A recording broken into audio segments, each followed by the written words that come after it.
Et voilà, l'anecdote inutile de la semaine est de retour. Et tout de suite, jingle.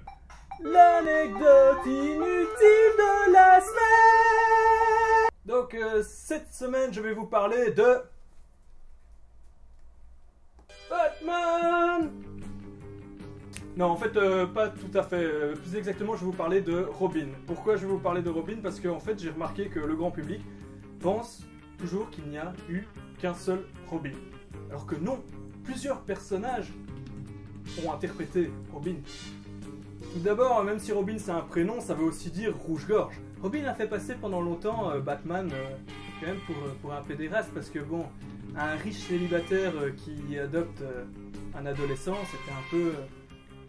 Donc pour le grand public, Robin, ça a toujours été Dick Grayson, qu'on voyait aussi dans le feuilleton TV. Moi j'aimais bien ce feuilleton quand j'étais gosse, malgré que c'était super kitsch.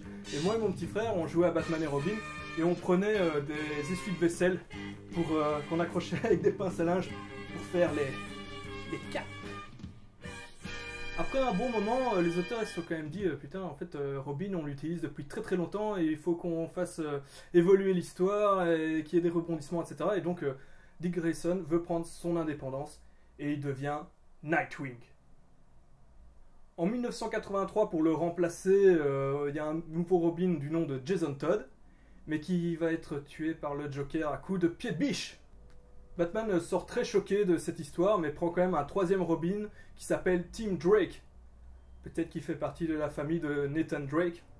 Tim Drake, à un moment, va avoir une petite amie qui s'appelle Stephanie Brown, alias Spoiler.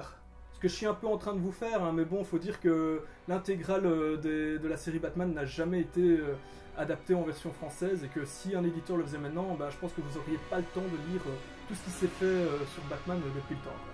Donc à un moment, je sais pas trop comment, Stephanie Brown va devenir le 4e Robin. Donc enfin un Robin femme. Mais elle va être virée pour cause d'insubordination. Frank Miller avait fait un hors-série qui s'appelait The Dark Knight, qui se passait dans le futur avec Batman qui est vieux. Et il était accompagné d'une Robin fille. Donc ça avait déjà été exploité, quoi. D'ailleurs, Darren Aronofsky avait voulu faire un film de Batman où Batman serait vieux et joué par Clint Eastwood. Ça aurait été cool. Mais bon, ça s'est pas fait. Quand j'étais gosse, j'avais lu un hors-série où Batman avait un fils avec Talia al Ghul, la fille de Ra's al Ghul. Et moi je comprenais pas, je me dis tiens, mais ça a toujours pas été réutilisé cette histoire et tout, quand est-ce qu'on va reparler du fils de Batman, etc. et tout.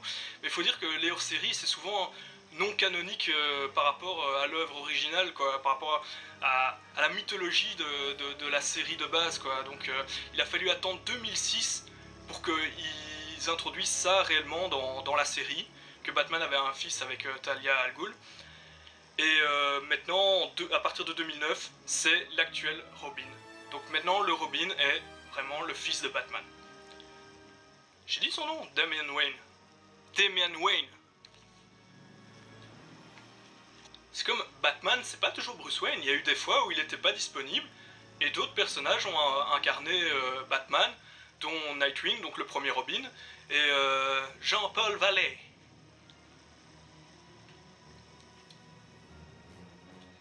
C'est idem pour Batgirl. Je vous parlais de Stephanie Brown. Elle a été la troisième ou 4e Batgirl, je sais plus exactement. Donc, alors que la plus connue c'était la 2e, c'était la fille du commissaire Gordon. Mais le Joker lui a pété les jambes. Elle est paraplégique. Méchant Joker! Excusez-moi, c'était trop bien. Bon ben voilà, j'ai fini, à une prochaine. Batman, Batman, Batman, Batman, Batman. C'était des bouteilles de bar moussant.